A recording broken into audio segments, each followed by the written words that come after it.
प्रणाम करता हूँ कि एक भारतीय सनातन धर्म का एक गौ माता को अगर संभाल लेगा तो भारत देश के अंदर इतनी गौ माता होगी। जो कृष्ण भगवान द्वापर युग में जो था गौ माता का युग, वो आज आ सकता है। वो युग आने के बाद में फिर देखो भारत कितना सामर्थ्यवान होता है, और उसके बाद में देखो भारत के अंदर कितनी जागृति आती है। जो भी आज भारत देश की स्थिति हुई है, वैज्ञानिक युग में तो बहुत तरक्की कर रहा है, लेकिन आध्यात्मिक से पूरा गिरता गया, बीमारियों से गिरता गया, और आज सब चीज में अपना भारत माता नहीं रहा।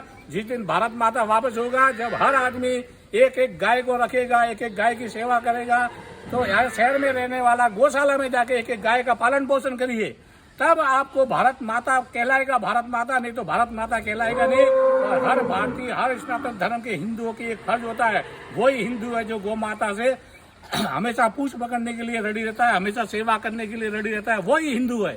बाकी भारत देश की संस्कृति तो एक वेशभूषा तो एक पहचान है, लेकिन गौ माता भारत माता की प्राण है, प्राण अंत है, जीव है। ये गौ माता नहीं होने से भारत का कोई अंश नहीं, भारत कभी भी खत्म हो जाता अगर गौ माता ही नहीं रहती। जिस दिन गौ माता नहीं रहेगी, भारत भी नहीं, पूरा विश्व डूब जाएगा।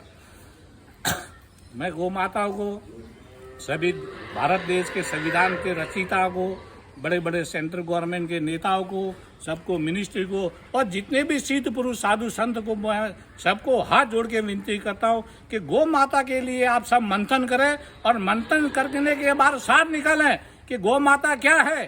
गौ माता से भी जितने वेद पुराण, शिव पुराण, राम, महाभारत, सब गौ माता की वजह से ही है। सब वेद पुराण उपनिषद, जहाँ जिस वेद में, जिस उपनिषद में, जिस पुराण में गौ माता नहीं है, वो पुराण न वेद न कुछ भी नहीं है।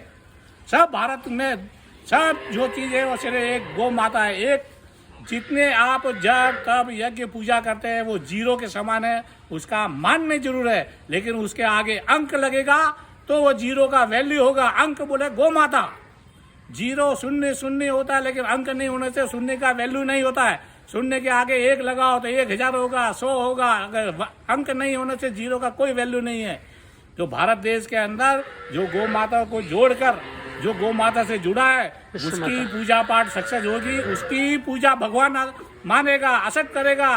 बाकी तुम भ्रम के अंदर हो कि हमने इतने यज्ञ किए, हमने इतनी पूजा की, हमने इतने गायत्री मंत्र किए। गायत्री मंत्र भी गौ माता का ही मंत्र है। गायत्री और गौ माता में कोई नहीं। आज ब्राह्मण भी गौ माता के समान है, क्योंकि ब्राह्मण के पैर के अंदर भी लक्ष्मी का वास है। समझे। आज भारत देश की स्थिति का कारण ये कुरीतियाँ, खान पान, सब कुछ ये वैज्ञानिक युग के अंदर बह गया है। यूरिया आने से सब अन्न का विनाश हो गया है, सब फल फ्रूट विनाश हो गए, जंगल नहीं रहे। इस पृथ्वी माता का सौदा चल रहा है आजकल। रियल एस्टेट क्या है? ये पृथ्वी माता का ही सौदा है। गोचर भूमि है, सब रियल एस्टेट में बिक गई। ये गाय कहाँ चरने जाएगी? जो गाय गोचर भूमि में चरती थी तो वहाँ जड़ी बूटियाँ खाती थी। वो जड़ी बूटियाँ खा के इनके दूध के अंदर अमृत की धारा बहती थी। वही अमृत अपन पीने से अपनी सतमती मती काम करती थी। आज कहाँ रहे गोचर भूमि? सब रियल एस्टेट के दलालों ने, रियल एस्टेट वालों ने सब कब्जा कर दिया। अब कहाँ गाय घूमेगी और कहाँ चरेगी, और कब जुड़ी बूटियाँ खाएगी और दूध का तत्व रहेगा? ये जर्सी गाय तो कैंसर का बीमारी है। जितना भी गाय अगर पवित्र है तो नॉट आउट, जो देसी गाय है वही भारत संस्कृति के अनुसार, अपने शास्त्र के अनुसार मान्य है। बाकी कोई गाय मान्य नहीं है। आप व्यापार के लिए जर्सी गाय को उपयोग कर सकते हैं, उसका दूध कैंसर की बीमारी है और दूसरा कुछ नहीं है। जो भी आदमी आज की तारीख में छोटा बड़ा, छोटे बच्चे से लेकर बड़े बच्चे तक, एक आदमी एक गाय की रक्षा करने के लिए अपने जेब से खर्च, आप पाल नहीं सकते तो जेब से खर्च निकालो और अपने जहाँ नजदीक में गौशाला है उस गौशाला के अंदर जमा कराओ कि एक गाय का खर्च हम उठाएंगे, ये हमारा पैसा लो। जब भी आप गाय से जुड़े रहोगे, नहीं तो आपका भविष्य, आपके पितृदेव, आपके बाद में आने वाले पितृदेव कभी तृप्त नहीं हो सकते।